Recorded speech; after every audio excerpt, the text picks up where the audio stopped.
I want to talk about blessing because, okay, there's no other area in life that people pray for God to bless them as financially. Money's just a big deal. Everybody's praying. Even atheists at a certain point will pray for money, right? They get in enough of a pickle, they'll be like, God, I don't know if you're real, but if you are, right? Please help me out. Help a brother out. I think what happens is that because, again, blessing is such a weird word. I talked about this a couple series ago. Everybody wants to be blessed. And we tend to see blessing as something nice happened in the middle of our crappy day, #blessed, right? I got that parking spot. The meal was $5 less than I thought. I'm so blessed. But that's not really what blessing is. And there's a problem with kind of a bad theology that talks a lot about the prosperity that God wants for his people. And so there's a lot of prosperity movement kind of talking where God wants to bless you and everything needs to be gold lined and it's just that's the way it's, and if something's not like that, you're a sinner. Let me just walk you through a great story of where I really believe the heart of blessing comes from in terms of how God designed things. I'm going to tell you another Old Testament time frame. The king name is Hezekiah. Hezekiah is leading his people back to God slowly but surely, and he's leading them through a financial recession. Goes on to talk about the state of what things were like. This is in 2 Chronicles.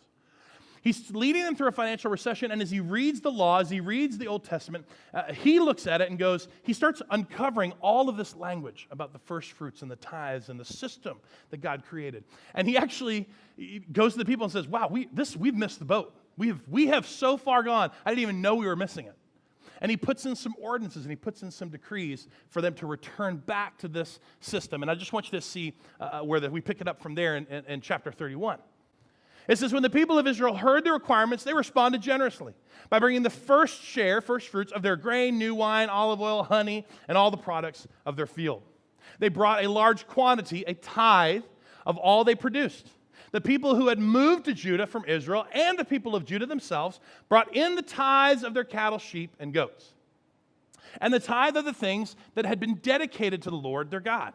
And they piled them up in great heaps. They began piling them in late spring, and the heaps continued to grow until early autumn. When Hezekiah, this is the king, and his officials show up, they came back, they see these huge piles, and they thank the Lord and his people, Israel. And then this is the king. Where did all this come from?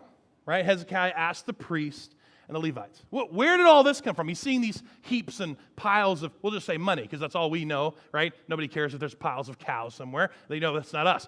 Where are these giant hills of money coming from? Like, what's happened? And Azariah, the high priest from the family of Zadok, replied, hey, since the people began bringing their gifts, their offerings, their gifts to the Lord's temple, we have had enough to eat and plenty to spare. I'm going to read that verse and have you guys read those last two things that are highlighted. You ready? Since the Lord brought the gifts to the Lord's temple, we have had, what's the word? Enough to eat. And what's the word? Plenty to spare.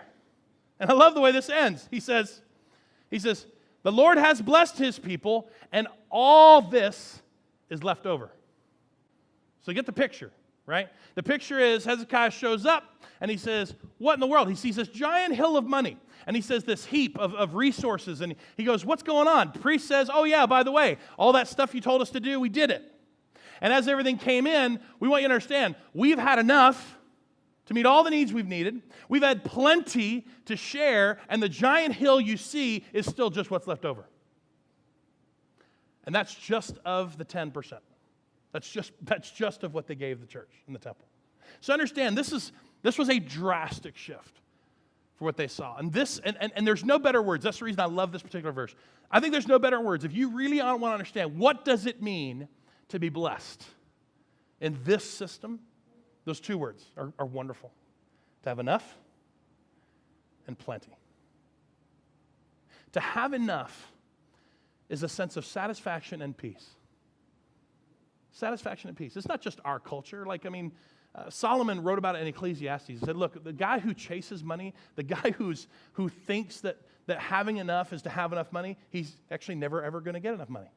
He's never going to be satisfied with that because that's the pursuit.